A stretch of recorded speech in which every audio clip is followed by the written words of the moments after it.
The Committee on Oversight and Government Reform will come to order.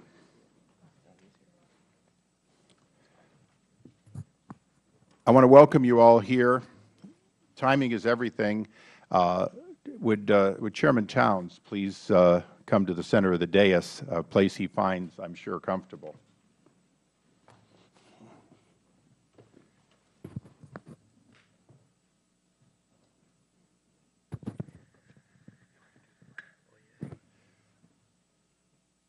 If you'll all bear with us for a moment, I've asked Chairman Towns, who is an ordained minister, to do the opening prayer for this Congress. Would you please all rise?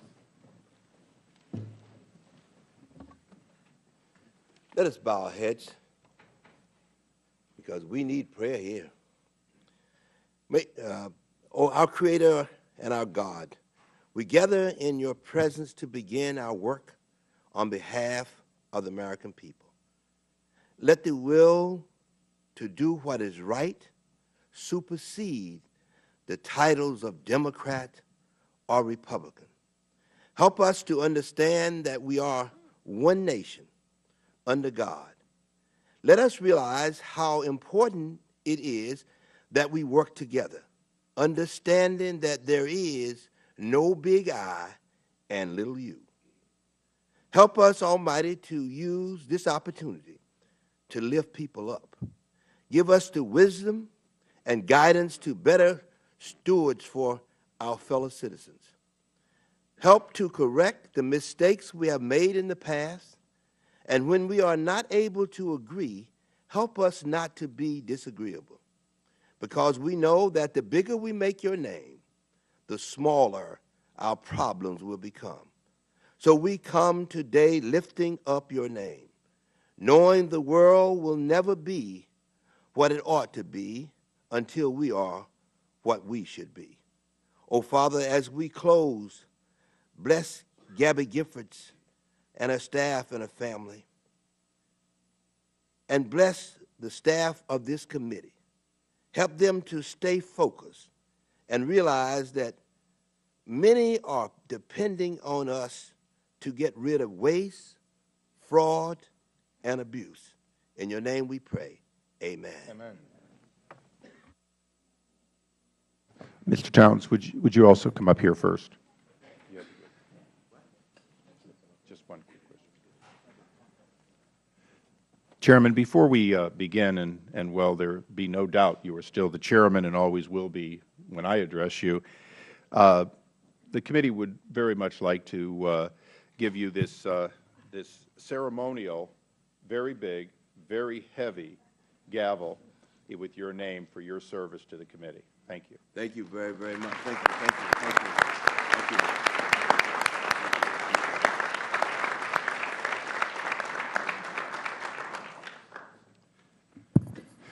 And Mr. Chairman, before we begin the official work, I would like to remind you that you are now only one artist rendering away from having your portrait in our committee room, which is being painted as we speak. So let us all work together to make sure you can make that happen at the soonest possible time, Mr. Chairman. I'm so anxious to hang it, I might hang it in here.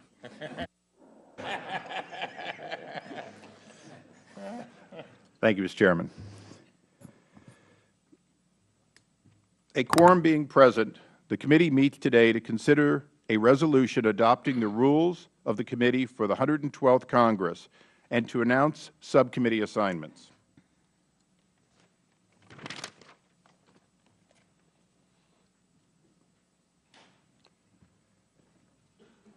Ranking Member Cummings and my fellow committee members, I am proud to introduce the Republican members of the Committee on Oversight and Government Reform of the 112th Congress. Mr. Connie Mack of Florida has been a valued member of Congress and is chair of the Subcommittee on the Western Hemisphere at the Foreign Affairs Committee. Notwithstanding those duties, I look forward to working with him on the Government Oversight and Reform Committee and have asked him to take a vice chair role. Mr. Wahlberg has returned to the Congress, and we welcome him to the committee. I know that he will be a strong voice on restraining government spending, and I'm glad that he joins us from South Central Michigan. Mr. Lankford, as a new member, is prepared to solve complex problems. He will represent Oklahoma well and has managed more people that are probably more difficult to manage than even members of Congress. Mr. Amish brings another perspective from Michigan. He understands how to engage his fellow citizens as a representative truly should. Congresswoman Burkle adds perspective from upstate New York to the committee, something we welcome here. Additionally, she is a former Assistant New York State Attorney General and a licensed nurse. I look forward to working with her on multiple issues that obviously she has gleaned over her career. Mr. Gosar of Arizona brings his experience in dealing with the nation's health care system to this committee, and we welcome him to the committee and have asked him to be the Vice Chair of the Subcommittee on Health. Mr. Meehan of Pennsylvania brings his skills as a U.S. Attorney and District Attorney to the committee. We need to ask questions and get to the heart of issues, and I believe he has uniquely that talent for a freshman. I rephrase that. A unique talent from his district and a talent that we are adding to this committee on several of our new members. Mr. Labriando is a former state legislator in Idaho. His experience will serve us well as we go after waste, fraud, and abuse, and we look forward to having him back in a seat that previously was held by another member of this committee. Mr. Walsh of Illinois brings his dedication to service to the committee. He is an advocate to control government spending and innovative solutions for the problems which our nation faces, and welcome. The gentleman from South Carolina, Mr. Gowdy, is new to the committee. He brings to all of us a perspective, as I said, not unique, but unique from his district, as a prosecutor. He came to this committee by asking first to come to this committee because he believed that his background and his ability to look for the truth would benefit all of us, and I agree. Mr. Ross is a skilled former state legislator and attorney. He is ready to get to work for the people of Florida and America, and again, has the kind of experience that will help us get to the truth. Mr. Gunta is a former mayor of Manchester and was picked by his community by a fairly large margin from a very large field of people who wanted to come and asked for this committee, and I was thrilled to have him join us.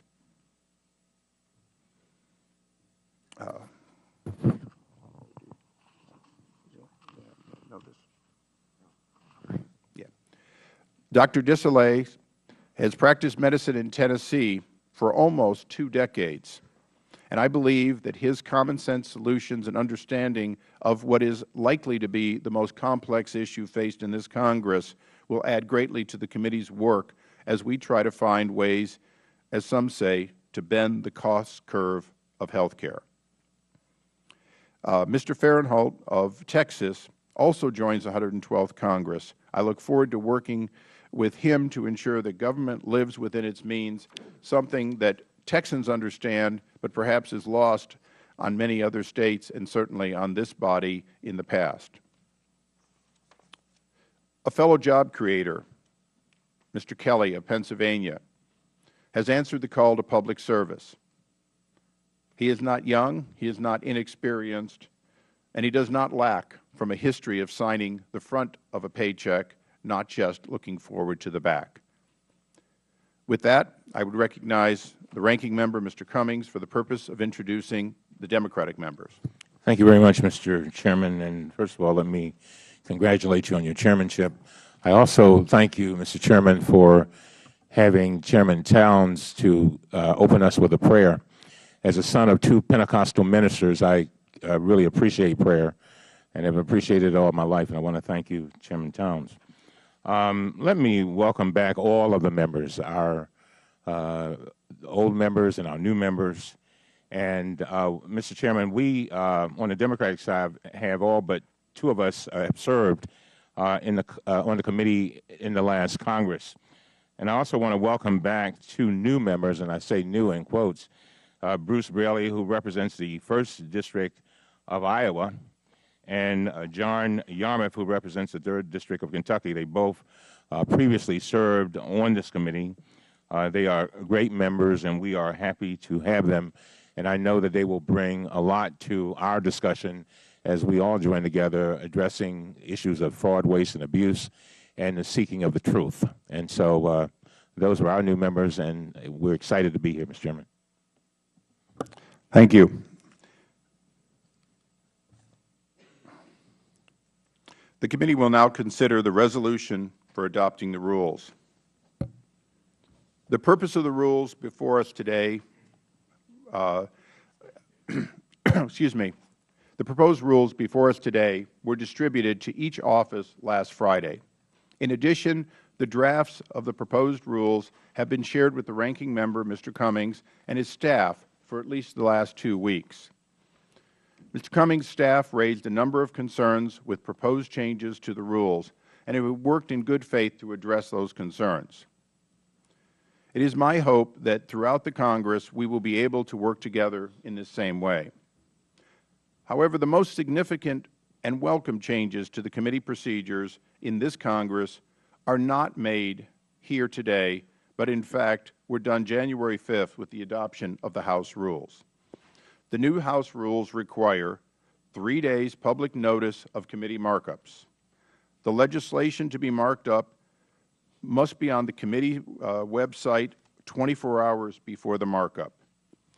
The amendments are now required to be posted online within 24 hours after their adoption.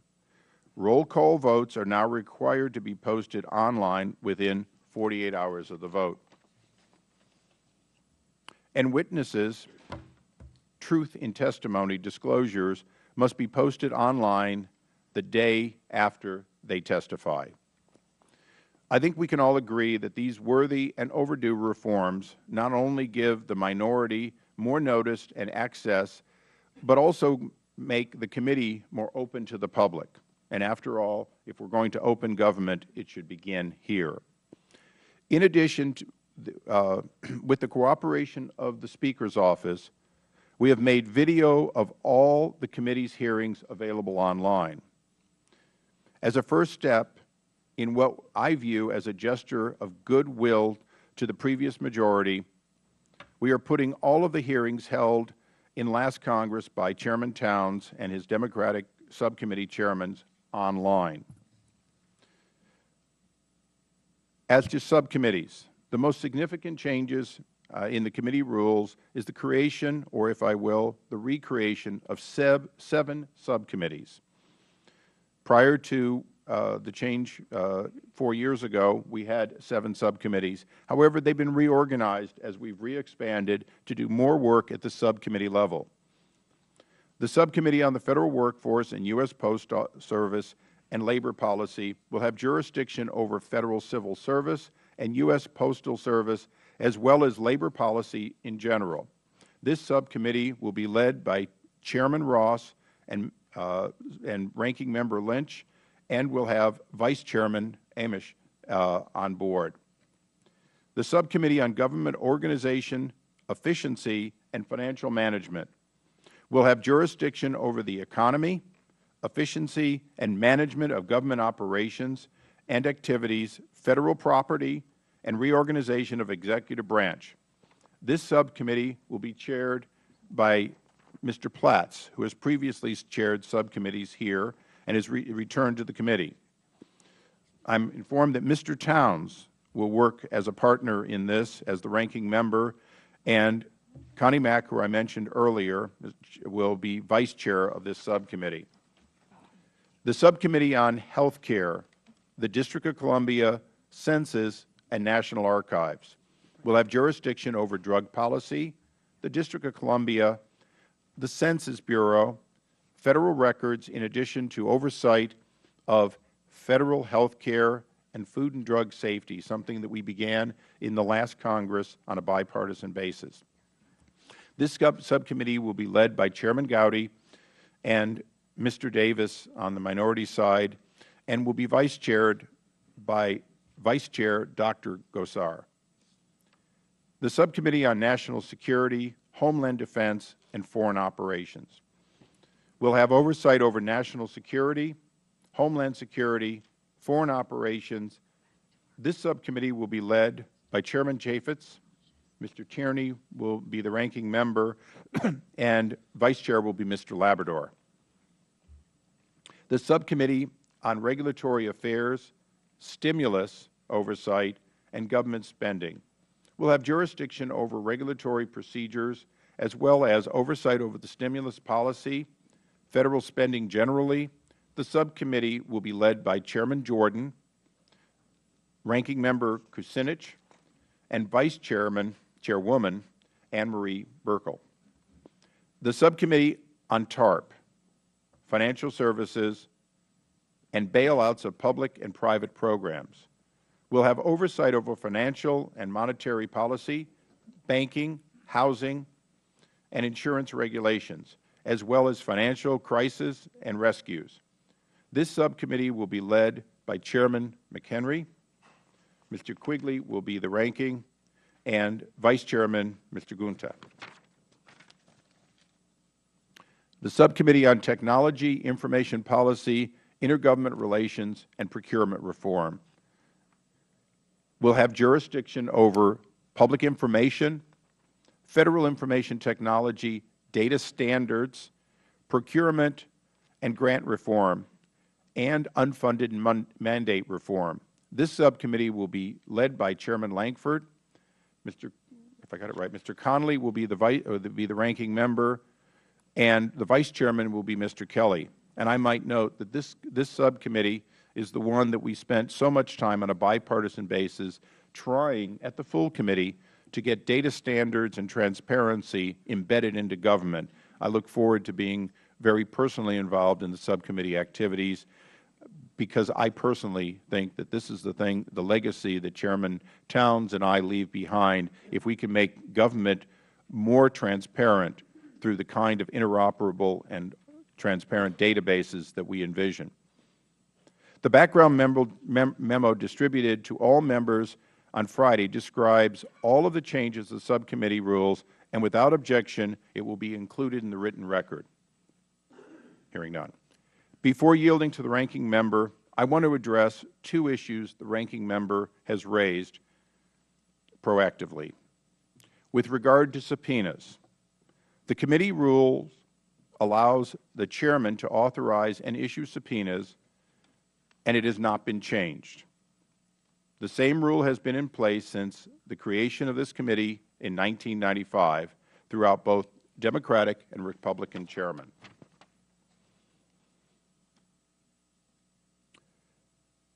Four other House committees also enjoy the same standard of the chairman being able to authorize subpoenas. Additionally, other committees allow recess and other cases in which the chairman can unilaterally issue a subpoena. However, let us understand, we were the first to have this, and it has seldom been abused. Education and Workforce also has it. Foreign Affairs has it. Ways and Means has it. The Select Intelligence Committee, in addition to our committee. Energy and Commerce, Rules, Science, Homeland Security, Natural Resources, and Small Business have slightly different, but in some cases, the ability to have a chairman issue a subpoena without a vote of the committee. In a letter to me, the ranking member said that my predecessors had an agreement that, in fact, would change that. I have seen a colloquy that indicates a willingness by Chairman Waxman and Mr. Davis to have an additional process beyond consultation. However, In fact, during the very good 2 years that Chairman Towns and I enjoyed, we had no such agreement, and yet subpoenas were issued after consultation in most cases, and I am not here today to complain about any differences that may have occurred. I understand the Chairman had a responsibility. He met his responsibility, and both sides worked with it. As you know, again, consultation is not required by the committee or for myself or for my predecessors. However, I believe it is a worthwhile practice, and it is my intention to consult prior to a subpoena being issued. The Ranking Member has also raised concerns about minority access to committee records. As many of you know, this is a recurring and contentious issue for all committees. The House rule on committee records are very general and of little help in crafting a practical policy on sharing committee records. It is up to the Chairman and Ranking Members together to strike an appropriate balance for sharing records.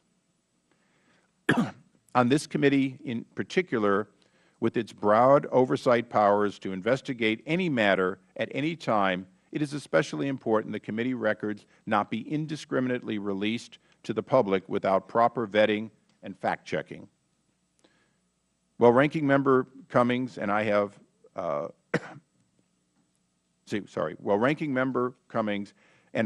more to work on more work to do in the coming to understand proper sharing of committee records, I am prepared to clarify the policy as much as possible today. Documents received pursuant to committee's formal document request by myself, a subcommittee chairman, or ranking members should be shared with the other party. I repeat, documents received by a committee pursuant to a formal document request shall be shared with the other party. However, the Ranking Member has asked for copies of correspondence between myself, actually issued while I was a Ranking Member, and a growing number of private entities and individuals regarding regulatory barriers to job creation. Well, it is and has been my stated intention to share this correspondence with the minority and the public shortly.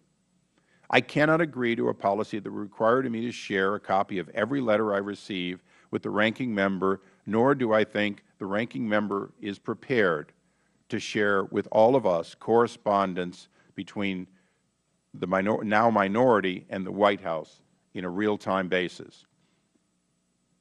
Similarly, the work product of the committee staff, confidential disclosures by whistleblowers, and other sensitive investigative materials should not always be shared, nor do I believe the Ranking Member desires to share everything his staff writes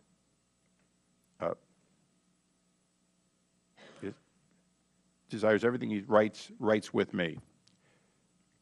Certainly, whistleblowers contact both of us. In the ordinary course, there is fact-checking and confirmation before that, and ultimately, the committee is always joint in granting whistleblower status. I will continue to work in good faith with the Ranking Member on a reasonable and workable policy regarding committee records and hope that we will come to a mutually agreeable understanding. I now yield to the Ranking Member for his opening statement. Thank you very much, Mr. Chairman, and I want to thank you for recognizing me. And let me start again by congratulating you. And without a doubt, Mr. Chairman, you're one of the hardest working members of Congress, and I really mean that. I've seen that already in the month that we've been working together. And every one of us wishes you well in making our government more effective and efficient. I can say for every single one of our members, we are very much concerned about waste, fraud, and abuse. We are very concerned about government working properly. And so we look forward to working with you as we address these major issues. Mr. Chairman, you are now our Chairman. You're not the Chairman of the Republicans. You're the Chairman of the Democrats and the Republicans, and we're very pleased about that. You are this committee's leader, and in fact, Mr. Chairman, you are our chief spokesman. Your words carry the official imprint of the committee, and your actions carry great weight and authority. I know we all have our disagreements. In fact, we'll discuss some serious concerns I have today regarding subpoenas and access to documents. But I just wanted to remind the Chairman of something that my two Pentecostal ministers' parents used to say all the time. They said, you can go far if you go together. You can go fast if you go alone. Before I took this position as ranking member, I served as the chairman of the subcommittee on the Coast Guard. And as a matter of fact, I just left that position less than a month ago. And that committee, of course, was a subcommittee of the Transportation Committee, where I conducted strong bipartisan oversight. As a matter of fact, Mr. Chairman, the number one thing that I would say to the Coast Guard over and over again is that I refused to allow them to be caught up in a culture of mediocrity, and they know that. We held them to a very, very high standard, and we plan to hold this administration to a very high standard. For example, with regard to the Coast Guard, I worked with the chairman and the ranking member of the full Committee on Transportation, as well as my subcommittee ranking member, to hold extensive hearings and investigations on the multi-billion-dollar deepwater acquisitions, which sadly had been marred by hundreds of millions of dollars in failed acquisitions. Together, we also authored the Coast Guard Authorization Act of 2010, the first Coast Guard authorization to be passed by Congress in 4 years. I note that several portions of that legislation were considered individually in the House and passed in a bipartisan manner and without one single vote in opposition. The overall Authorization Act passed the House by a vote of 385 to 11 on the floor, and the final versions that resolved with the Senate passed the House by unanimous consent. It didn't matter to me who was in the White House. I sought out solutions, and I achieved them working in close concert with my colleagues on both sides of the aisle and in both chambers. So I was especially humbled when the Coast Guard announced last month that they were honoring me with the Berthoff Award, their highest civilian award. By the way, we bought them kicking and screaming, but we made a difference. They present this award each year to a member of Congress who demonstrates long-term vision and leadership and who makes substantial contributions to the men and women of the United States Coast Guard. I often call them our thin blue line at sea. I sincerely hope that you and I can work together in the same bipartisan and constructive manner. And I commit that if I do disagree with you, I will do so most respectfully, always with the primary goal of working out a solution that serves both of our interests, but more importantly, the interests and the integrity of this committee, and more importantly, the interests and the integrity and the goodness of the United States of America. I want to thank you, Mr. Chairman, and at the appropriate time, I would like to raise a number of specific issues relating to the proposed rules and that I hope that we'll be able to resolve. I thank the ranking member for his opening statement, and we will hold the record open until the end of the day for members who would like to submit additional written statements.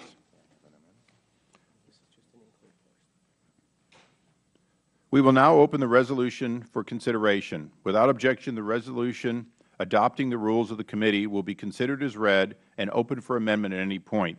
The resolution has already been distributed to each of you and is in your folders. The clerk will designate the resolution. Committee resolution offered by Chairman Darrell Issa, the rules of the Committee on Oversight and Government Reform. Does any member wish to speak on the resolution? Mr. Chairman, I have an inquiry. Of course. Mr. Chairman, first let me say that I appreciate your willingness to work with us on some of the rule changes you proposed. Working with your staff, we were able to resolve many of them, including the rule on audiovisual coverage, as you mentioned a little bit earlier, and we really do appreciate that. So thank you, and I thank your staff for working so diligently. But I do have an inquiry about opening statements. Earlier versions of the draft committee rules would have prohibited members from making oral opening statements. This rule was dropped, I think. And, Mr. Chairman, I know that there may be a limited number of hearings when we may want to limit opening statements because it takes so much time. I understand that. My question is whether you commit that the majority and minority will be accorded equitable treatment in being permitted to give opening statements. I thank the gentleman. Pursuant to the rules, at any time we will ensure that we have an equal and back and forth opening statements. It's the intention of the Chairman when we have hearings in which they are time sensitive or which there are limited time or in which our guests, particularly administration guests, have limited time. And remembering that although it changes back and forth, there's always one side who would like to have a long statement bashing the administration and another side who would like to have a long statement defending and saying how bad it was that the other guy's opening statement bashed. So for that reason, it will be the ordinary and customary procedure to ensure that the Chairman makes an opening statement or the subcommittee chairman, his or her counterpart would make an opening statement, and then it would generally be mutually agreed if within the time whether they went further. If it is an absolute constraint, I will empower the subcommittee chairman under the rules or myself to not go further. And it has been the practice of this committee, and I think all of us who are returning know it is a common practice of the committee when there is a time constraint to limit it to just the chairman and ranking member. I have, within the committee rules and within the House rules, the ability to deny myself an opening statement. Now, as you know, Mr. Cummings, that is rare that any chairman does that.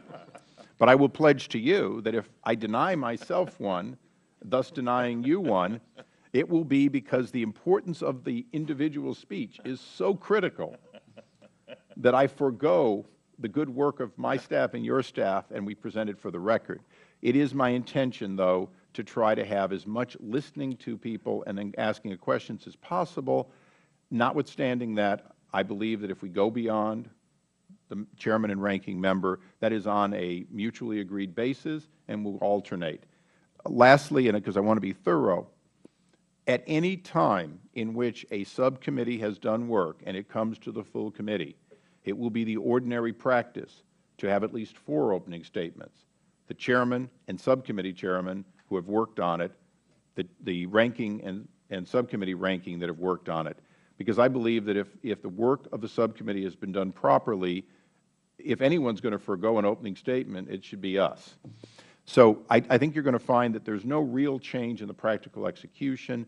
We don't intend on somehow denying people, but we will always announce the start time and the anticipated finish time of a first panel, and that will probably drive the consideration. Additionally, if I may, every committee has to deal with how people are received from a standpoint of when they will speak, when they will ask questions. It will be the policy of this Chair, subject to your deciding on your side of the aisle, which is what has been normally the policy, and Mr. Towns and I worked this out. I will consider that people are present at the gavel, and a list will be brought to me from both sides. I will call them in that order. If you need to change that order, that will be your decision for your side of the aisle. I will always allow you to decide who speaks in which order, but we will initially start with the order of their being present at the gavel. On my side of the aisle, I might note that I do not plan on having very many exceptions. So those who are here first, especially the junior members down there, you arrive on time. Senior members do not. I do not intend to have a senior member arriving late immediately preempt you after you've been waiting for an hour. But again, I respect the fact that the ranking member will make that decision on his side of the aisle. We will try to stick very, very strictly to that because I want to reward the many members who picked this as their first committee and will be here promptly always. I hope that concludes the question. But the gentleman just yield for one quick. Of course I yield. First of all, I want to express appreciation what you said about what you said about the subcommittees. I think it is very important that subcommittee rankings and chairmen have an opportunity to speak. Just one quick thing, Mr. Chairman, will you give me notice when you and I are not going to speak to staff? I don't want them to spend all night preparing memorable opening statement, and then we not give it. So would you give me a little? I will commit. I will commit to you that, although when they're put in the record, sometimes they look even better. But I will commit to you that if we believe a hearing has a limited time, we will notice that as quickly as we notice the committee. Because at the point that we notice the committee, I would expect we'd be able to tell you an anticipated start time and finish time for our witness. I would ask that if you have a similar situation on witnesses that you've asked to come, that you also let us know so that we not find your witness expecting to stay longer or having to leave shorter. But I'd be happy to do that. Thank you very much. Does any member have an amendment to the resolution before us? Mr. Chairman, I have an amendment. The clerk will designate the amendment. Amendment to the Rules of the Committee on Oversight and Government Reform offered by Representative Cummings. Amend Rule 12D by inserting at the beginning the following. Without objection, the amendment will be considered as read, and the gentleman from Maryland is recognized on his amendment for 5 minutes. Thank you very much, Mr. Chairman. I want to thank you for all of the discussions that we've had, Mr. Chairman, with regard to the issue at hand.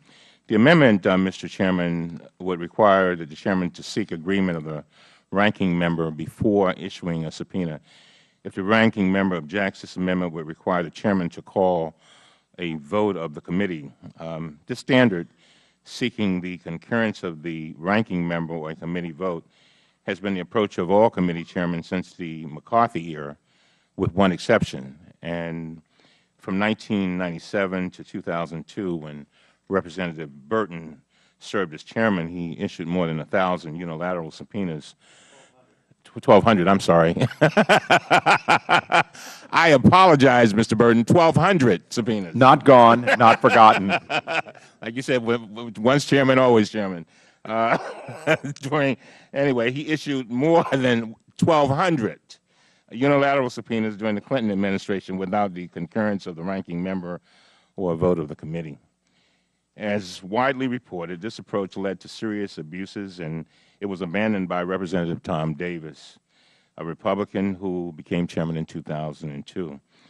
It's true that the rules provide the chairman with authority to issue unilateral subpoenas.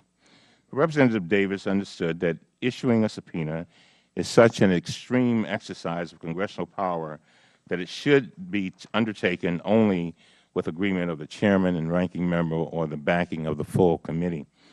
I noticed that many of your members, several of your members are former U.S. attorneys and attorneys, and they can fully, I know, appreciate the significance of a subpoena. When Representative Davis handed over his gavel to Representative Waxman in 2007, exactly like we are doing here today, he asked Mr. Waxman to follow the same approach, and Mr. Waxman did. Let me make something clear. I did not want to offer this amendment, but it was my impression that the chairman would not be submitting these subpoenas for consideration of the full committee. It's my understanding in our conversation just prior that you have a response to that. And so, anyway, back then, Chairman Davis said to Chairman Waxman, Representative Davis and Waxman did, for word with no changes, this is what they said. He said he would never, under any circumstances, ask this committee to vote on any subpoena he issued, even if it was extremely controversial. I think this is a mistake because it prevents an open and honest debate. Let me read what Chairman Davis said in 2007. He said concurrence or a vote of the committee would ensure that the issues are fully aired so that our members and the public can fully understand that what the committee is doing. I completely agree, Mr. Chairman, and the only reason not to adopt this approach is to avoid a full airing before the committee and the public. This is exactly what leads to abuses of authority. Therefore, I ask the members to vote in favor of the amendment.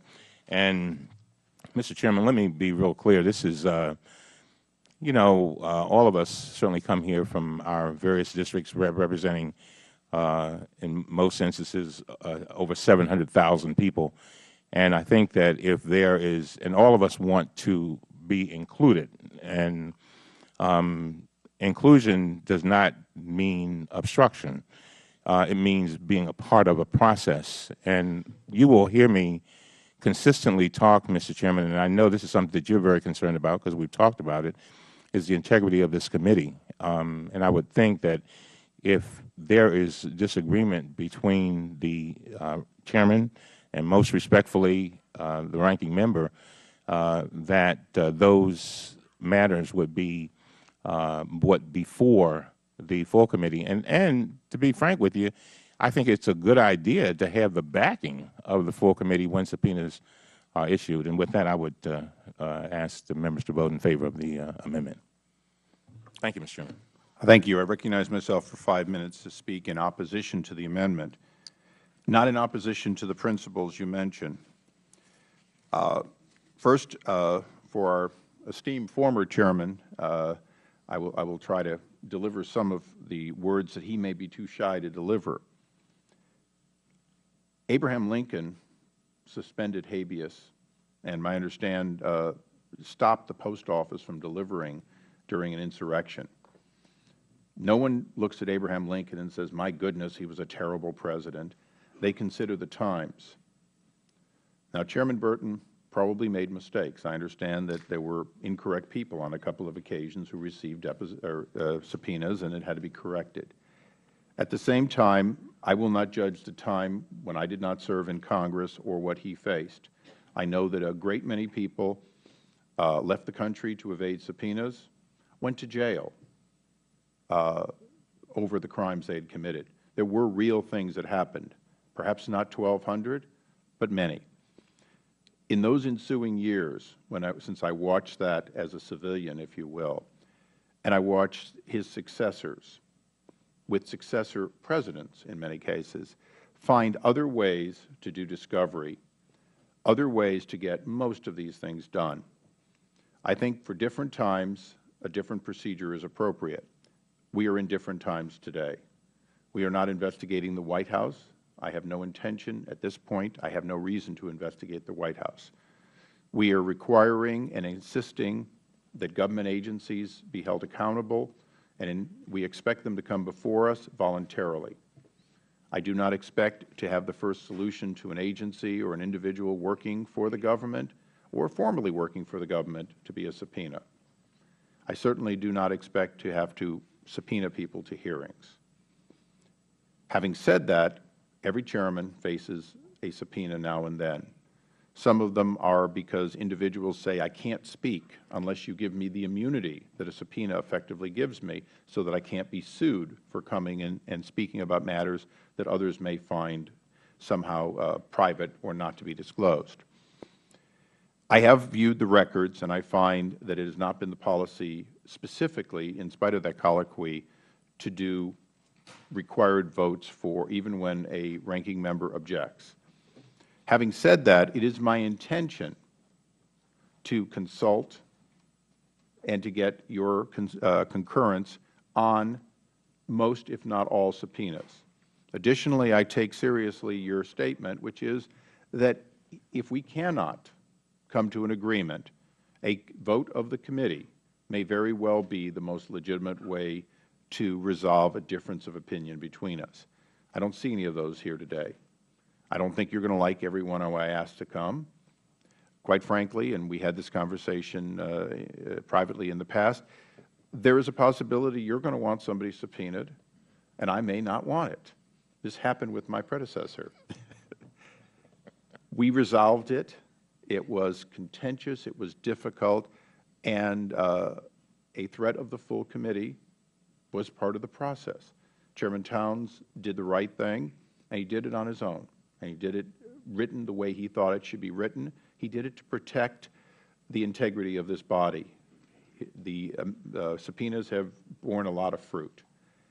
From that lesson that Ed Towns and I have learned together, I expect that if you want a subpoena, I'd better take it seriously.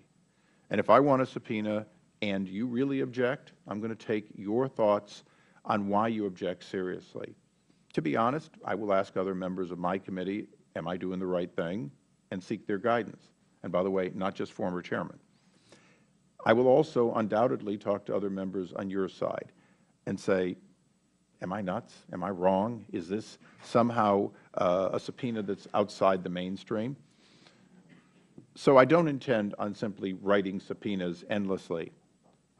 Having said that, there will be times during recesses in which consultation would be over the phone and a vote would not be practical or even possible. So I do intend and believe that we should maintain the rules as they are, work together, and bear in mind that if this doesn't work, it will be very public, and each of us would pay a price for being unreasonable. In this case, I believe it is reasonable to maintain the rules. It's reasonable to pledge to you that I expect to consult with you more even than Chairman Towns did, because I intend on notifying you personally if we intend to send a subpoena out and not through a staff correspondence. And with that, are there any other further? Mr. Burton, you recognize for 5 minutes. Real briefly, Mr. Chairman, I would like to say that I agree with everything that you said.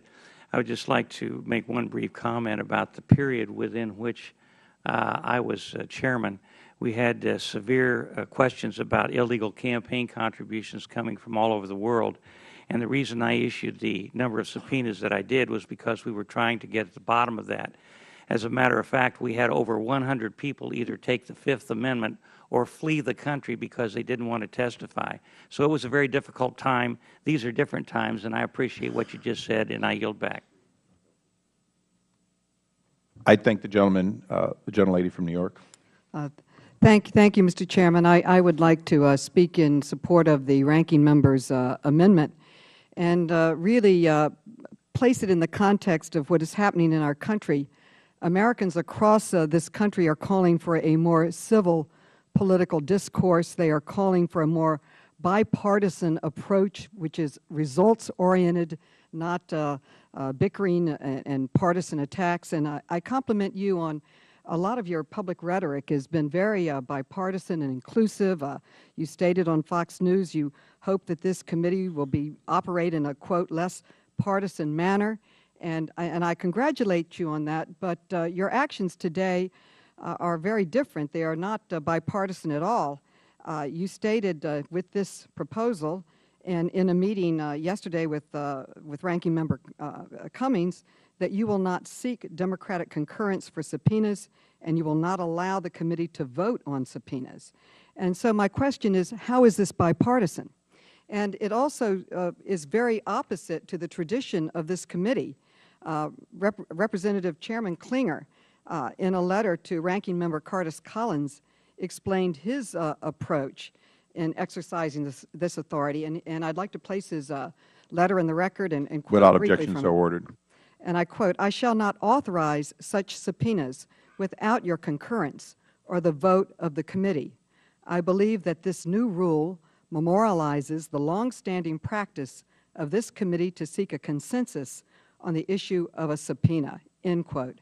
I would like to say that in recent history, one of the most contentious, two of the most contentious committees that reviewed and went into depth on issues was the 9/11 Bipartisan Commission and the Iran-Contra Bipartisan Commission. And they had an agreement that they would do everything together, subpoenas, meetings, everything was inclusive. And I truly do believe that the work of these two committees were among the best that this Congress ever did. They came forward with really important proposals of how to make us safer and to really move our government forward in a way that is positive. So I would speak strongly in support of Ranking Member Cummings' amendment and urge a bipartisan vote in support of it, and respectfully call upon the Chairman to turn his rhetoric into the reality of the rules of this committee, of making them truly bipartisan, inclusive, in the tradition of Clinger and Davis and some of the other, and Ed Towns, that were inclusive in the way that they went forward in issuing subpoenas and working in a positive bipartisan way. Would the gentlelady yield? I most certainly will yield. Thank you. I just wanted to make clear that what I said today was specifically to clear up a misunderstanding that the ranking member apparently had in our meeting yesterday. I did not intend and do not believe I said that I would never seek. Just the opposite. I would consider seeking full committee votes. As a matter of fact, I'd consider seeking that even if the ranking member and I agreed on a subpoena, because I believe that there is a high chance that a very significant subpoena will happen during the next 2 or 4 years, in which it will be better to have the entire committee consider the subpoena and stand united. And I think the gentlelady's point about bipartisan, that is something that we will seek. We simply will not ask to be compelled to do it. Thank the gentlelady for yielding. Will the gentleman yield? Well, there's a big difference. I will in a second. I respect the gentleman's statement, but the reality of a law or a rule is far stronger than seeking. And if you truly believed in being inclusive and bipartisan, you would let the rule stand and not take away the respect that a minority has in terms of this tremendously important power of a subpoena. I yield to my good colleague and friend from New York. Thank you very much for yielding. Thank you very much for yielding. And let me say that, we also have a lot of prosecutors here, that a subpoena is a very serious thing.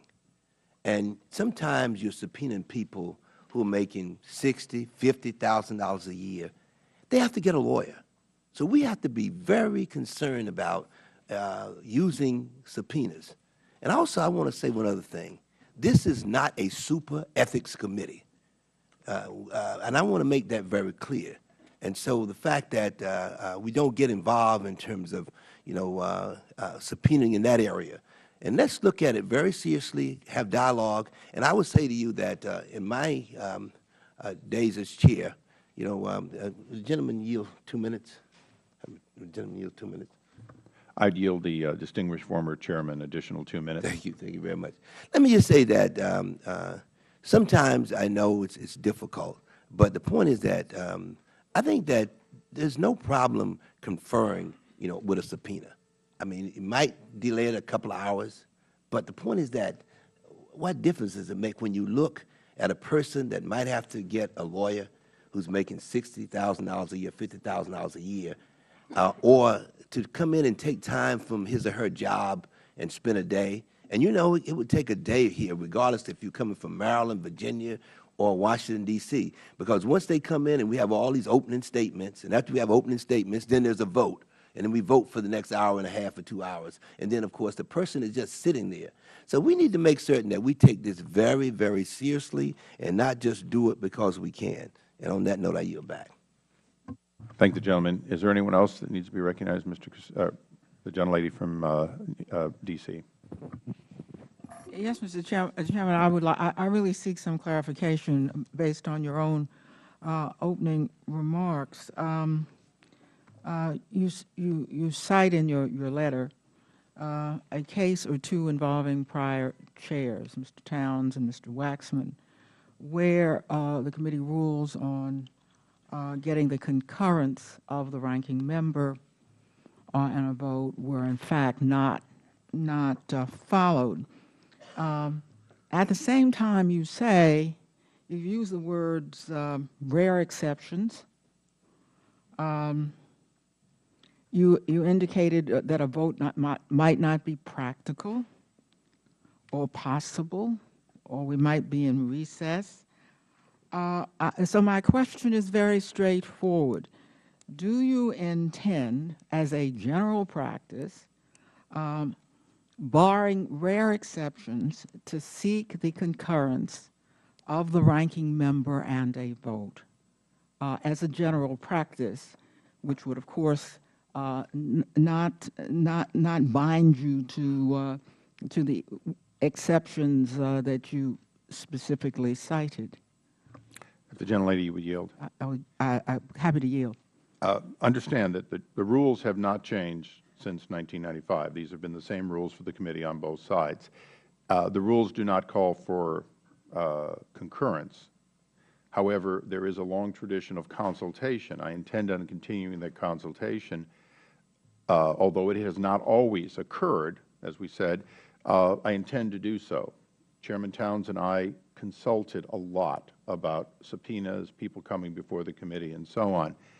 It is always, in my estimation, preferable to do it by a concurrence of the chairman and ranking member, whether we come to a vote of the committee or not. It is my recognition that 11 committees in some way, shape, or form in the Congress have the authority of the chairman to write a subpoena. That authority is no different than administrative law judges and all kinds of other people in government. It should be taken seriously and done only when necessary. That's my expectation. I know that— Mr. Chairman, if I could reclaim my time. This is, as we open this session, it does seem to me, if that is the case, that some accommodation could have been found before today's meeting so that there would be an understanding that the general practice of the committee was not sought to be changed, so that we would not be divided on this very first session, because I believe I see some real possibility of accommodation. Be glad to yield to the chairman on that. Of course. That's exactly what I'm trying to concur with the lady on, is that we intend on continuing within the parameters of the history of this committee. I will not be exactly Mr. Burton. I will not be exactly Mr. Waxman. I will not be exactly Mr. Towns. But overall, over the many years that this committee has existed, since 1995, there has been a tradition of the chairman has the authority to write a subpoena. The chairman most commonly informs in advance and has consultation with the ranking member, and I expect to do that. I also would say there has been an ever-declining number of subpoenas from this committee. I would very much hope that we can continue that tradition. My predecessor issued less than his predecessor, and his predecessor less— no, let me rephrase that. Okay, my predecessor less than his predecessor. Mr. Waxman exceeded Mr. Davis. However, certainly all of them were less than Mr. Burton's time. It's my hope that we will find tools other than subpoenas to get people to be before us. And I might note, if I could, for the gentlelady, that we've also made deposition reform, that we insisted that the full House provide anyone who is being asked to be deposed, which is in effect more common for this committee, to have an absolute right to have members of Congress present unless they waive those rights. So we are trying, even when we do have to ask somebody to make sworn testimony before this committee, that we do it in a more fair way. And I expect that we will continue a trend that Mr. Towns did, which is less subpoenas, more cooperation, and a lot less rancory on doing things from one side of the dais. I think we set a good example in the last Congress. I hope we continue it. Gentleman's time has expired. The gentleman from Ohio. Sorry, do we have someone on this side? The gentleman from North Carolina. Thank you, Mr. Chairman. If I may ask the Chairman, is this section of the rules regarding subpoenas the exact same as the last Congress? It's identical. Well, that's fascinating, absolutely fascinating that the now minority didn't see to change the rules when they actually had the votes to do it and had the majority to do it. So I would just ask my colleagues to be aware of the history here. This is the same operation of the rule, same exact language as the rule in the last Congress with a Democrat chairman and a majority of Democrats in the House. And so accepting that same language, I think, was reasonable. I certainly appreciate the chairman's change to the deposition authority. I think that's important to note for the committee and for the public to know that is a substantial change, giving witnesses more rights in this Congress than they had in previous Congresses. And with that, I would would the gentleman yield? Sure. You know, I might note, the gentleman makes a good point, but I might note that on September 11, 2009, during a time of great cooperation with a chairman that we all respect, Jennifer Savavian, who was the lead counsel, received at 4:30 p.m. the following: "This afternoon we are going to serve subpoena on Media Ratings Council for documents pertaining to Arbitron's use of the personal people meter. Signed, John." And I would just, and I'd ask unanimous consent that be placed in the record. I'm, without objection, so ordered. First time I got to do that. The fact is that that was an exception.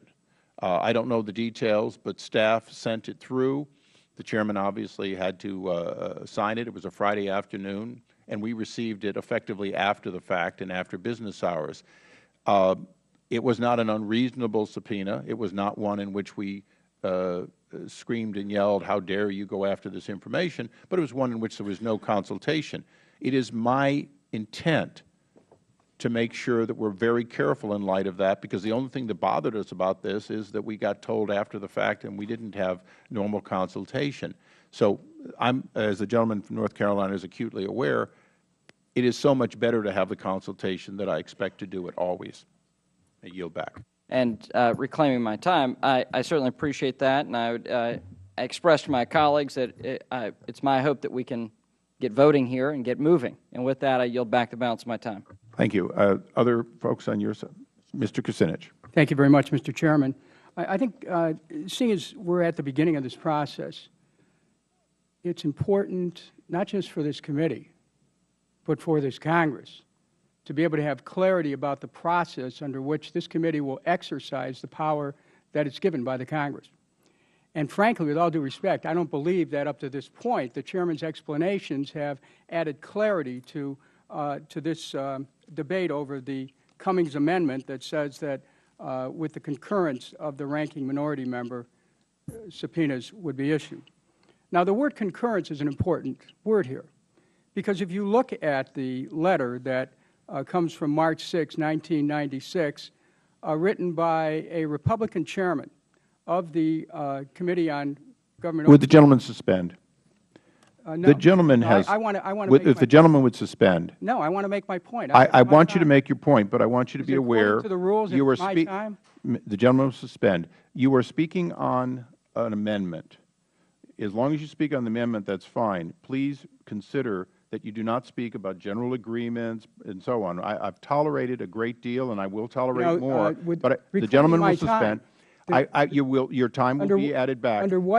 Under what point does the chairman interrupt me? I'm making a point of order to the gentleman. The point of order is, please speak to the amendment, not to general agreements. I have myself allowed both sides to talk about general agreements.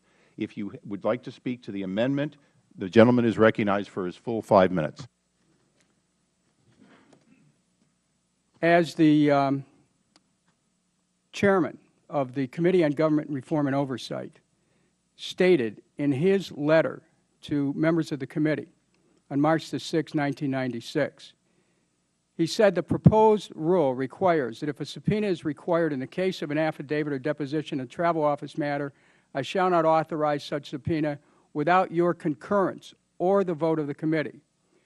Now, the chairman in this debate has made the following statements: that he would consider consulting, that it's his intention to consult, that it's preferable to concur, and to listen to the chairman's statements, you would think that you would be supporting the Cummings amendment. Instead, what we have here is, I think, a rather dangerous equivocation on the issue of unilateral subpoenas. This is not a small matter, because this is not about you, Mr. Chairman.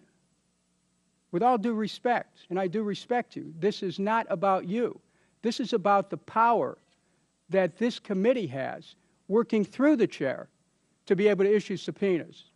And to do that without the concurrence of the ranking member, and I would further say of the committee itself, I think, is to sweep aside the concerns that people would have about the constitutional protections of witnesses. Because this isn't just about us. This is about the people we would call before us.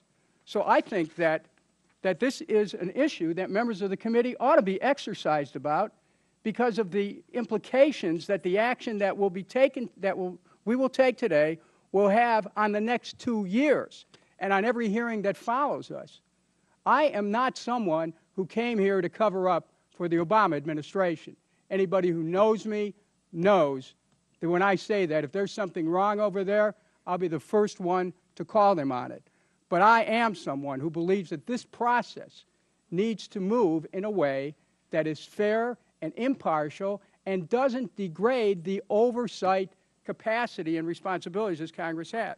So, you know, we can quote Abraham Lincoln about his suspension of habeas corpus during an insurrection, but barring an insurrection, Mr. Chairman, I can't understand why you would not agree with Mr. Cummings' amendment.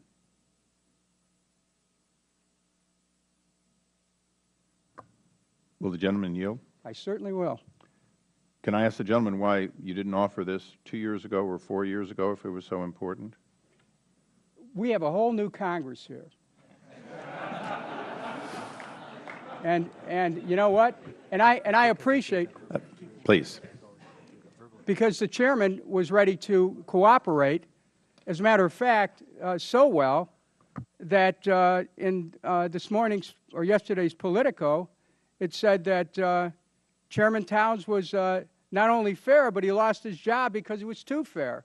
Now, I don't think that, Mr. Chairman, that you're looking at any change within your caucus at this point, but I do believe that this question that we're raising is one that we've established the precedent that Republican chairs have gone along with concurrence.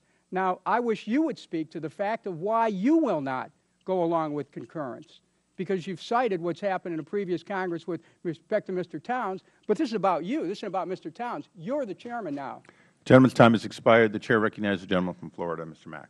Thank you, Mr. Chairman. And I guess, you know, I'm a new member to this committee, and I'm a little confused. So we're arguing about an amendment from the minority side. They want to amend the rules, a rule that was their rule last Congress. Is that correct? I mean, this is the same exact rule, and now that they're in the minority, they want to change it? Is that? The gentleman is correct. So it seems to be a little hypocritical then today to come in on the other side of the aisle and say the rules were good enough for us when we were in the majority, but now that we're in the minority, we want to change them. You know, I hear a lot on the other side about bipartisanship and the intentions of the chairman and the power of the committee, but all I hear is this hypocrisy of on one hand, the rules were good enough, and on this hand, now that we're in the minority, they're not good enough. You know, it's really a shame at this point. I mean, I think if you really want a bipartisan vote, stick with your votes in the past. The bipartisan vote would be to defeat this amendment.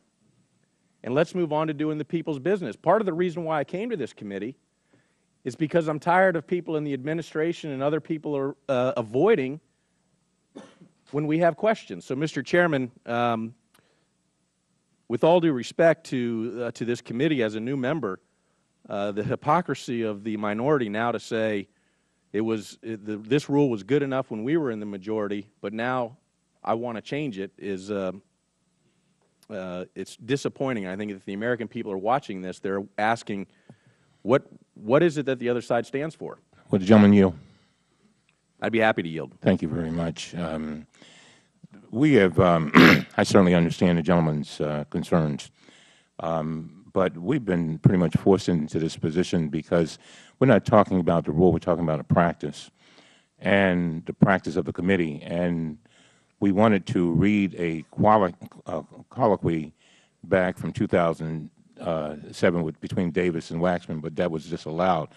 And at that time, there was an agreement between them that it would go to a vote if there was disagreement.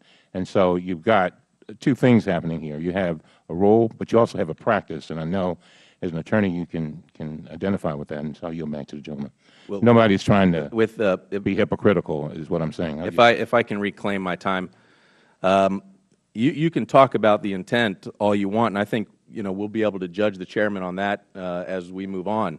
But you're looking to change the rules. And, Mr. Chairman, I think that this is now becoming one of those things where one side doesn't like it, the other side does like it. I don't think we're going to get any further with any more debate on this, and I'd call for the vote. The call for the vote is not in order. Does the gentleman yield back? Mr. Chairman, on that, then I ask the previous question. Move the previous question. However you have The to say previous it. I'm new question to this committee. has been requested. Can I ask the gentleman to withdraw his previous question and allow one more from the other side to speak? And then we'll close it off and we'll move the previous question, if that's okay with the gentleman. It's your prerogative, Mr. Chairman. Okay. The gentleman withdraws his objection. Mr. Tierney is recognized for his. I thank the chairman, and I think it's a little bit unfortunate that on the first day here we're hearing claims of hypocrisy and trying to close off debate. And I hope we don't go there. I mean, it's not been the practice of this committee to get involved in that. Last session, Mr. Flake and I and the Subcommittee on National Security had a good relationship that worked across it, and a lot of that was because we could accept each other's word, and that's pretty much been the history of this committee. And the reason why the motion was made to amend and put the words in is because we haven't heard the words that previous committees have customarily done in practice, and I would hope that this chairman would consider to do that, to just tell us that it is your intention and you will consult with the ranking minority member and get his consent before the subpoenas are issued or go to a vote of the committee. It's been the longstanding practice of that. We wouldn't need to seek an amendment because we would take the chairman at his word if he did it, just as previous members took the chairperson's word, whether they were Democrat or Republican, in the past. And the only example that the current chairman cites of Mr. Towns not following that bipartisan approach is one letter, a late afternoon letter, but I note that the chairman didn't object to that, and in fact, since then, is on record on September 13th as saying that Ed Towns and he worked really closely together, that he, meaning Ed Towns, helped me get subpoenas and get me information time and time again. We're supposed to do it together whenever possible. The only other time that the claim that was made by the chairman is back in 2005 in the case of Terry Schiavo, and in that case, Mr. Waxman did object on that to unilateral subpoena. So essentially what we're just saying is we should not be about unilateral subpoenas. We're more than willing to take the chairman's word that he will consult and get the agreement of the ranking member or take it to the full committee for a vote on that without changing the rule. But we've not heard those words of assurance, as has historically been the case in this committee, and that's why we moved to amend. I yield back. All time having expired, previous question is ordered. No. Are there any further comments? I move the previous question. Okay. All those in favor of the Cummings amendment, please signify by saying aye. Aye. All those opposed? No. In the opinion of the Chair, the noes have it. Roll call, please, Mr. Chairman. A roll call is being requested. The clerk will call the roll. Mr. Issa? No. Mr. Issa votes no. Mr. Burton? No. Mr. Burton votes no. Mr. Micah? Mr. Platts? No. Mr. Platts votes no. Mr. Turner? No. Mr. Turner votes no. Mr. McHenry? No. Mr. McHenry votes no. Mr. Jordan? No. Mr. Jordan votes no. Mr. Chaffetz? No. Mr. Chaffetz votes no. Mr. Mack? No. Mr. Mack votes no. Mr. Wahlberg? No. Mr. Wahlberg votes no. Mr. Langford? No. Mr. Langford votes no. Mr. Amash? No. Mr. Amash votes no. Ms. Burkle? No. Ms. Burkle votes no. Dr. Gosar? No.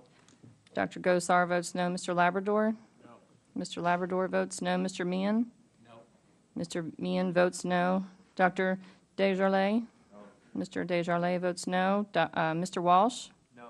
Mr. Walsh votes no. Mr. Gowdy? No. Mr. Gowdy votes no. Mr. Ross? No.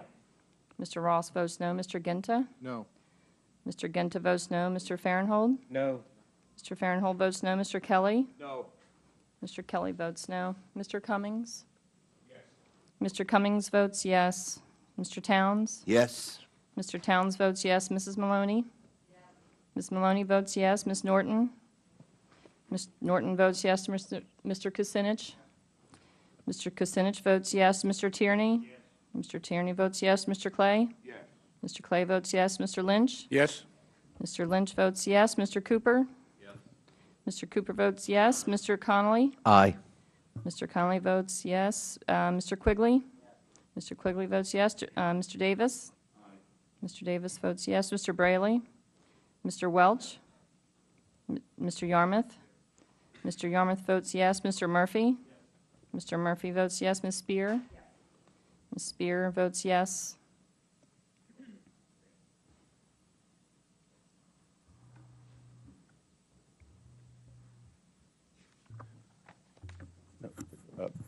The clerk will report. On that vote, Mr. Chairman, there were 22 noes, 15 yeses. The amendment is not agreed to. The Chair would recognize the gentlelady from California for a question. Mr. Chairman, thank you. I would like to have clarification on what the new provision that provides that a member of Congress or a member of the committee can be at depositions. Does that mean participate in the depositions or be present to observe the depositions? That's a very, would gentlelady yield? It's an extremely good question. There has always been a right for members to attend depositions.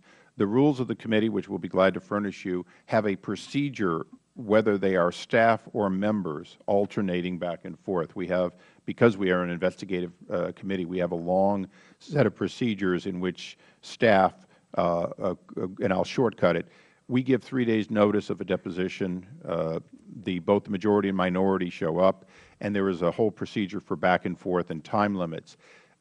Your side, obviously, I suspect your staff would acquiesce to your taking their time if you wanted it, but it would be the back and forth within that. If another member arrives from the other side, the same thing would occur.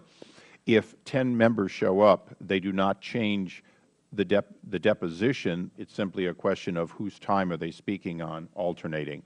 So it doesn't really change whether it's staff doing it or members.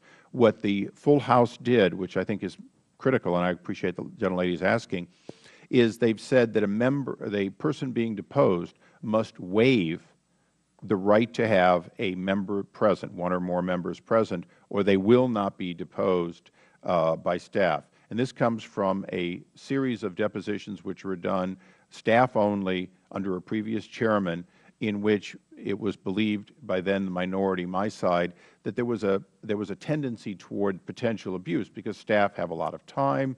They're not accountable to the voters. They could, in fact, if you will, be very tough on a deposition, somewhat abusing the fact that that person is paying their own money for their own lawyer and so on.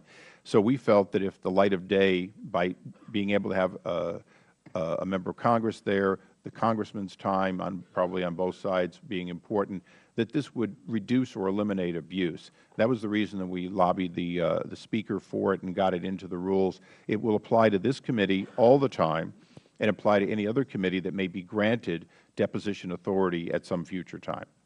So if reclaiming my time, if I understand you correctly, then that means that the time allotted per side remains the same. If a member of the committee chooses to participate, it would come off the time that is set aside for that particular. The gentlelady is correct. Thank you.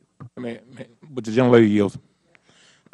First of all, I want to say to the Chairman, I think this is a good rule because, as you've said, Mr. Chairman, and to the gentlelady, there has been, and Mr. Towns has brought this up, in many instances, people have been dragged into depositions, and as one who has conducted many depositions, I think it's good to have certain limitations, have members present, if nothing else, to make sure that the process is a fair one. Depositions can be very expensive. Number one, you have to prepare the witness. Number two, you got to appear at the deposition. You got to prepare documents. Then there's follow-up and things of that nature. So a person could easily spending $200 an hour. Lawyers' fees are much higher than that in many instances. That adds up to be a lot of money. And so I think trying to respect witnesses and trying to be careful, Mr. Chairman, about who we're calling into these depositions, I think, and the Chairman has assured me that we would talk about those things and try to make sure that we're not deposing people that don't really need to be deposed. Is that a fair statement, Mr. Chairman? I don't want to put words in your mouth. Yeah, obviously, that would be a fair statement, that we want to limit those just as we will subpoenas. With that, I understand the gentleman has an additional amendment. Yes. Ranking member is recognized for his amendment.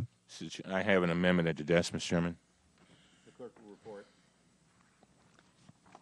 Amendment to the rules of the Committee on Oversight and Government Reform offered by Representative Cummings.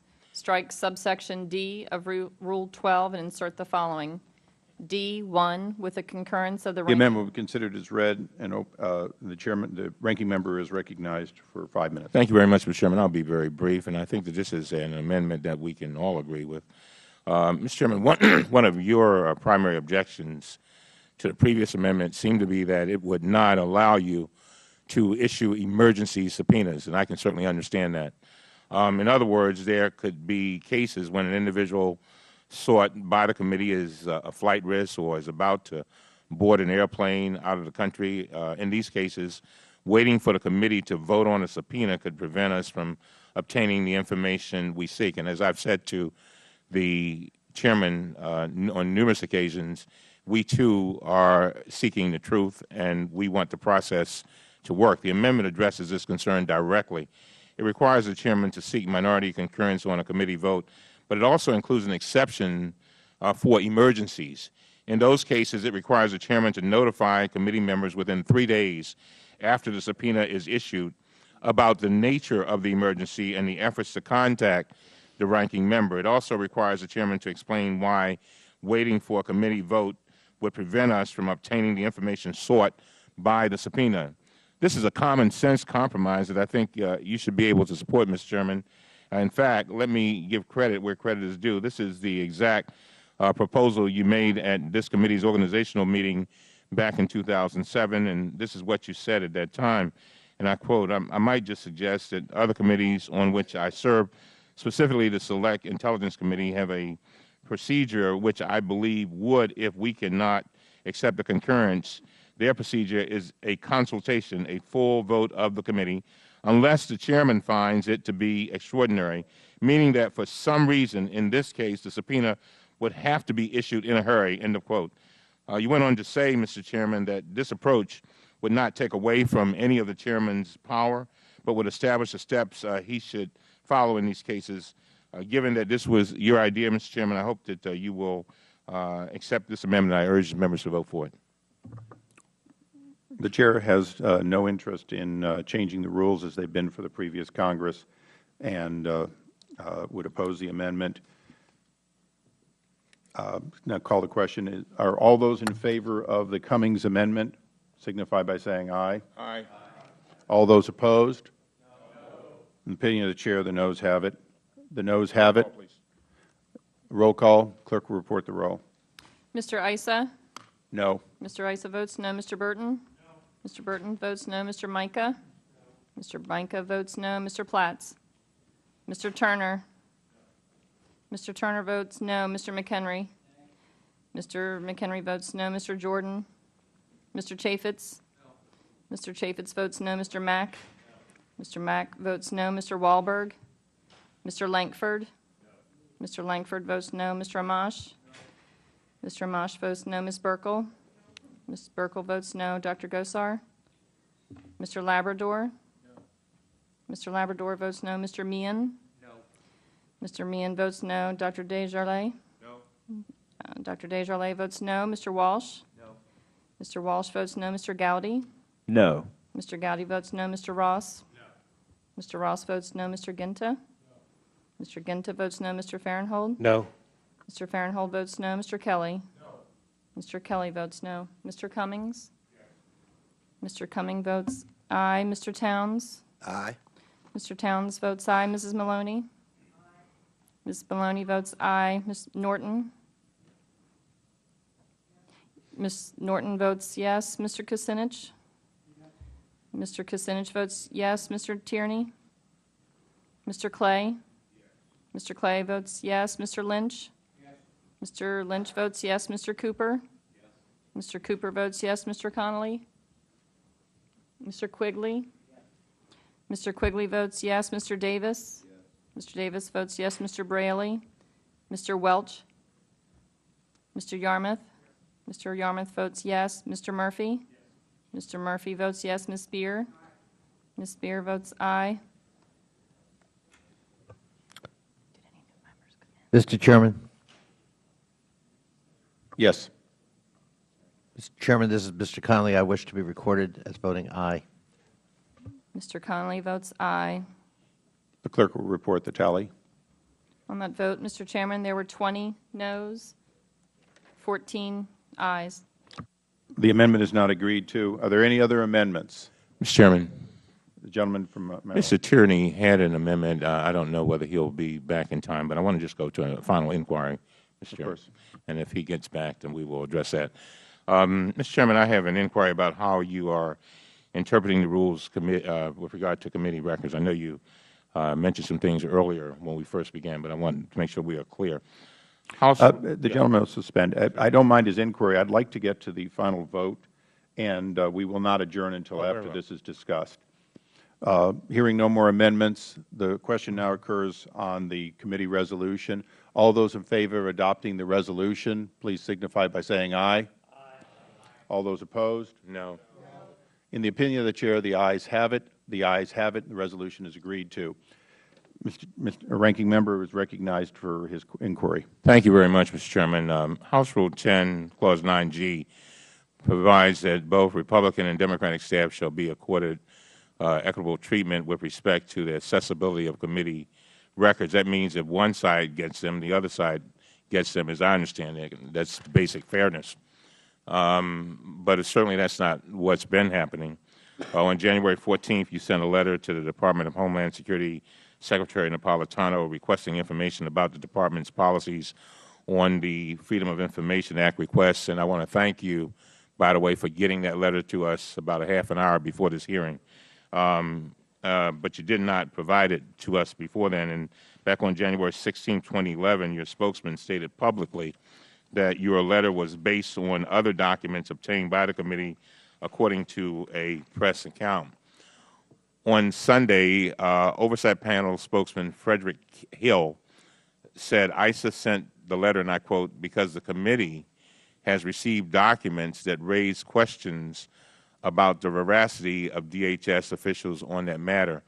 And after reading this story, my staff requested copies of both your letter to Department of Homeland Security and the additional documents referred to by your spokesman, and your staff did not reply. Here are my questions regarding the document access rule. First, is your letter to DHS signed on January 14th a committee record? And if so, why did it take us so long to get it? And is that going to be the practice that we have to wait 2 weeks to get a letter? Second, are the additional documents referred to by your spokesman committee records? And if so, why don't we have those? And then I'll ask my other questions. I appreciate the gentleman's inquiry in this colloquy. It is our intention to deliver all produced information on a bipartisan basis, whether it's produced to the minority or the majority. What I mean by that is that if the administration comes and gives you documents, and those documents are pursuant to request, you must turn them over to the majority also. If I receive such information, I must turn them over. Whenever possible, we're going to encourage the administration, as they have done in some cases in the past, to simply deliver duplicate copies, to deliver to both of us so there be no doubt, and so that it's relatively easy not to wait for a clerk to report it. Production made to the committee will be delivered to our nonpartisan staff. Their job will be, in fact, to determine whether it is a committee record and distribute it. We rely on them. Several of these people, the clerks, have been under Mr. Towns and myself, and some of them even his predecessor. So we are going to try to use that. I look forward to working with you, Mr. Cummings, on coming up with a standard for correspondence. It has not been the practice of this committee for correspondence to be shared fully, whether it's from the majority or minority. Correspondence today, as you know, is primarily email. There's a huge amount of it. Email has not been typically CC'd the same way. So I look forward to working with you and both of our staffs during the break to come up with a procedure to designate for all our subcommittee chairmen and ranking members how this is going to be worked, because there's a vast amount of correspondence that goes on, some of which will probably not be shared, but I want to make sure that it is shared equally on a basis that is agreeable to both of us. So I look forward to working with you on correspondence. When it comes to discoverable material, I fully expect the nonpartisan staff to ensure that either a copy is made for the minority or that the administration or other body has delivered to both of us the information. Thank the gentleman.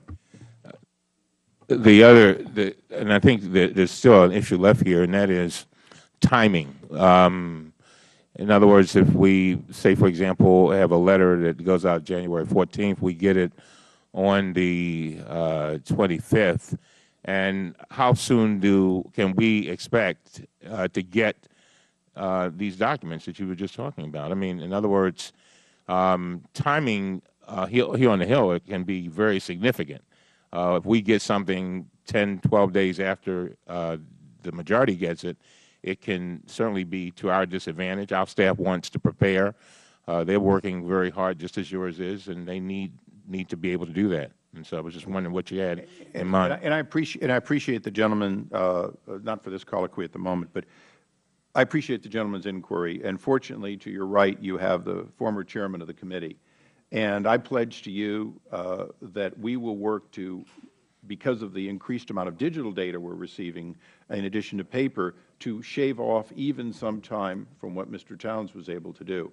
Moreover, as I said, we were going to use our mutually agreed to nonpartisan staff to be the arbiters of making sure these things get copied and distributed in a timely fashion. I think that's the most important thing, is that we depoliticize materials which have been ordered through deposition, subpoenas, or other requests. Again, I look forward to working with you on resolving a standard for correspondence. And when can we expect to get the documents connected with the DHS letter? I know we got the letter, and there was your spokesman referred to some documents that caused you to even write the letter, and I was wondering when we could get those. I'm being informed by the staff that the response is due this coming Friday.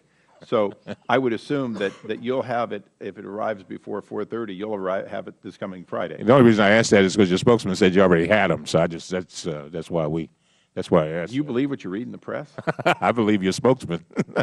But if we have anything, of course, it'd be provided. Thank you very much. With that, I want to do a little housekeeping. Pursuant to committee rules. Mr. Chairman, I wasn't finished. Well, let me do the housekeeping, and then we'll come back. Pursuant to Committee Rule 6A, the chairman and the ranking members assign members to the subcommittee. These assignments have been made and are each of your folders. Without objection, we ask that those assignments be included in the record. With that, I'd recognize the ranking member. Mr. Chairman, I'm going back to the 160 industry letters, and I have one additional inquiry about the rule. In December, you sent the 160 companies and organizations asking for job-killing regulations, and I understand you did this as ranking member at the end of December. My staff contacted your staff to request copies of the company's responses on the following dates: January 4th, January 6th, January 7th, January 12th, and January 14th. Our requests were ignored. Yesterday, you sent me a letter explaining why your letter stated this, and I quote, "As these materials are part of an ongoing oversight effort, I have chosen to have my staff focus on receiving, organizing, and analyzing the response to these letters. I expect to be able to make an initial analysis as well as all responses received as today public no later than February 11, 2011. And I want to, and then we, of course, received the letter today. And if I read the letter that you wrote to us today, does that mean that we are going to get the actual responses to those letters? I just want to be clarification. No, I thank the gentleman. As I said, we clearly want to get to a correspondence understanding that has not previously been there, so that we can have our staffs know when to share and so on. However, it does mean that the intention is to deliver all of our correspondence, something that has not historically been done, to you at that time. The only reason that we want to finish the correspondence is, quite frankly, we believe that it's extremely important that when correspondence is released, that it properly be vetted. We're going through to make sure there's not something that, if it became public, would be inappropriate, like any email or other correspondence. But I look forward to not only delivering this to you in its original form, but also coming up with an agreement as to future correspondence, both the majority and minority. Well, I appreciate that. And one of the reasons why I asked that is that we didn't want to have to rely on the majority's analysis because we've got some pretty good people who can do their own analyzing. So we really appreciate that. Finally, Mr. Chairman, I want to make I want to have this right. Are you, with regard to transparency, are you willing to make sure that December was the month before? Wait a minute, let me go back.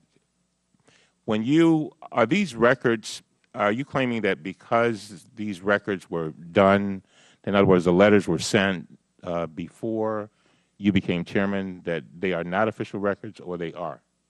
I think you follow what I'm saying? I thank the ranking member. I think these issues have been resolved. We have a trail of each of our view of this correspondence. I look forward to working with the gentleman on resolving the issue of how in the future correspondence will be shared. And with that, the committee stands adjourned.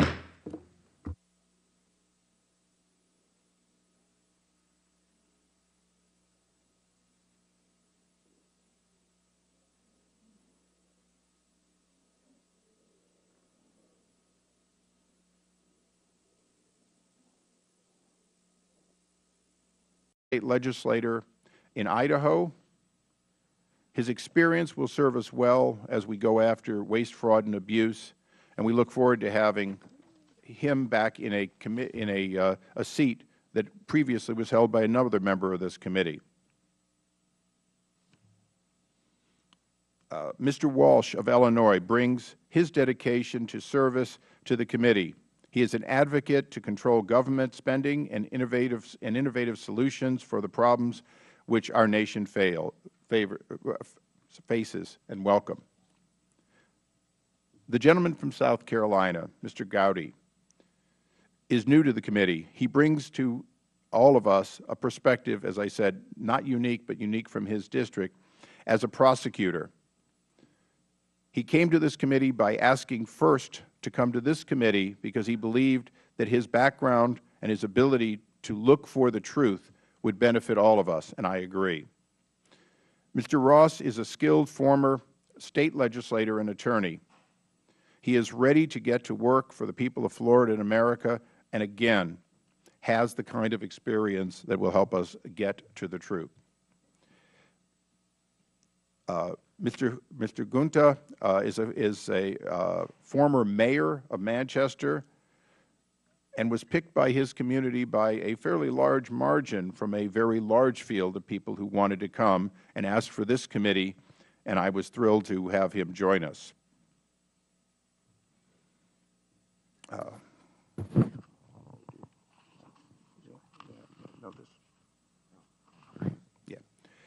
Dr. Dissolay has practiced medicine in Tennessee for almost 2 decades, and I believe that his common sense solutions and understanding of what is likely to be the most complex issue faced in this Congress will add greatly to the committee's work as we try to find ways, as some say, to bend the cost curve of health care. Mr. Fahrenholt of Texas also joins the 112th Congress. I look forward to working with him to ensure that government lives within its means, something that Texans understand but perhaps is lost on many other states and certainly on this body in the past. A fellow job creator, Mr. Kelly of Pennsylvania, has answered the call to public service. He is not young, he is not inexperienced, and he does not lack from a history of signing the front of a paycheck, not just looking forward to the back. With that, I would recognize the ranking member, Mr. Cummings, for the purpose of introducing the Democratic members. Thank you very much, Mr. Chairman. And first of all, let me congratulate you on your chairmanship. I also thank you, Mr. Chairman, for having Chairman Towns to open us with a prayer. As a son of 2 Pentecostal ministers, I really appreciate prayer and have appreciated it all my life, and I want to thank you, Chairman Towns. Let me welcome back all of the members, our old members and our new members. And, Mr. Chairman, we, on the Democratic side, have all but 2 of us have served on the committee in the last Congress.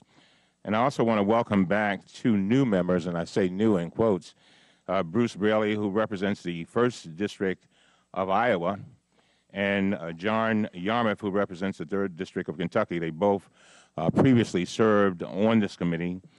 They are great members, and we are happy to have them. And I know that they will bring a lot to our discussion as we all join together addressing issues of fraud, waste, and abuse, and the seeking of the truth. And so those are our new members, and we're excited to be here, Mr. Chairman. Thank you. The committee will now consider the resolution for adopting the rules. The purpose of the rules before us today, excuse me, the proposed rules before us today were distributed to each office last Friday.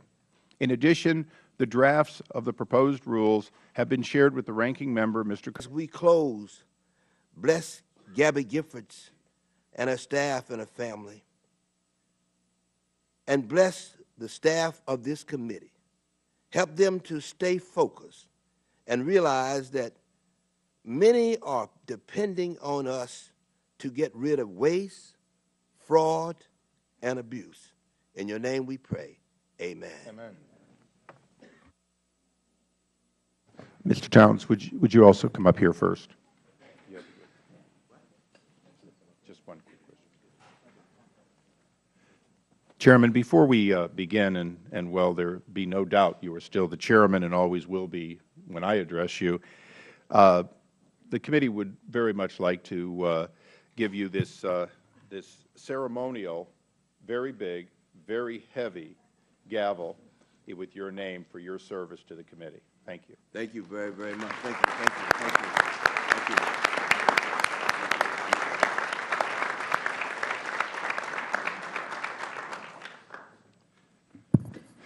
And Mr. Chairman, before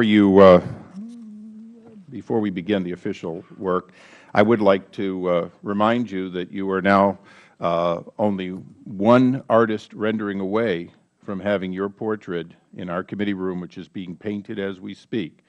So let us all work together to make sure you can make that happen at the soonest possible time, Mr. Chairman. I'm so anxious to hang it, I might hang it in here.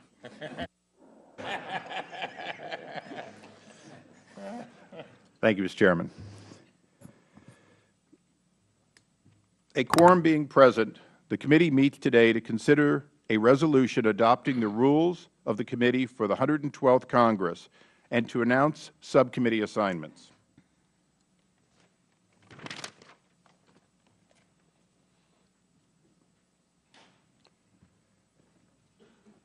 Ranking Member Cummings and my fellow committee members, I am proud to introduce the Republican members of the Committee on Oversight and Government Reform of the 112th Congress. Mr. Connie Mack,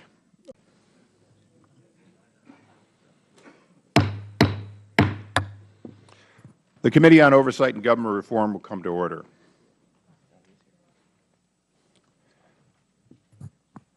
I want to welcome you all here. Timing is everything. Would Chairman Towns please come to the center of the dais, a place he finds, I'm sure, comfortable.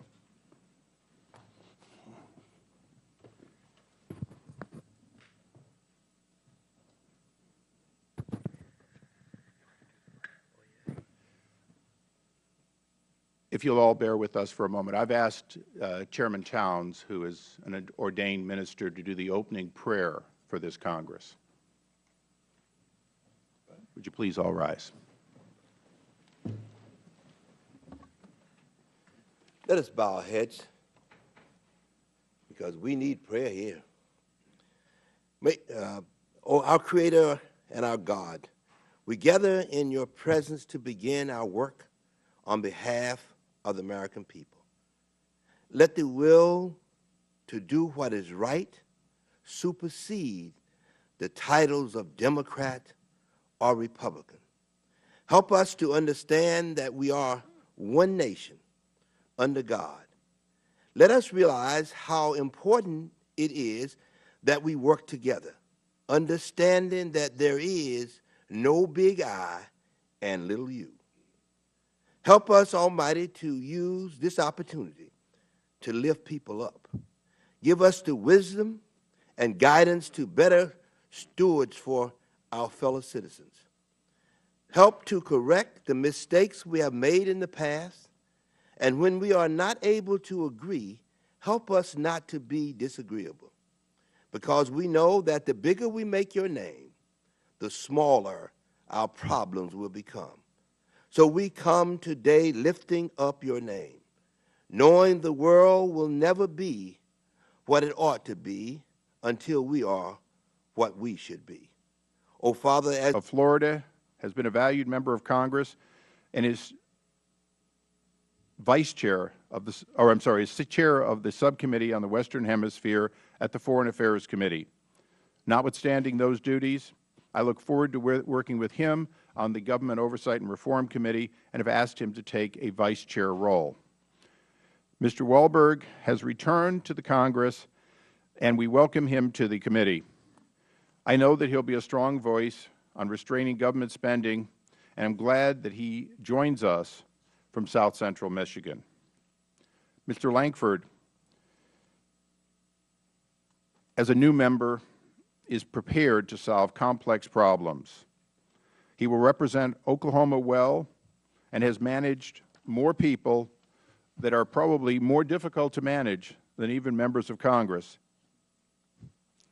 Mr. Amish brings another perspective from Michigan. He understands how to engage his fellow citizens as a representative truly should.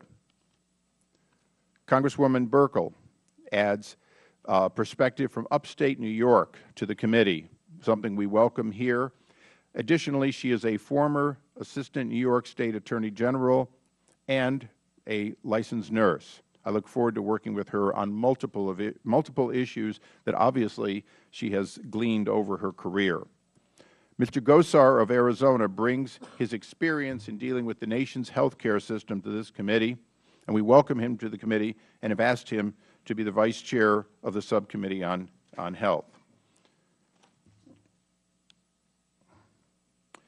Mr. Meehan of Pennsylvania brings his skills as a U.S. attorney and district attorney to the committee.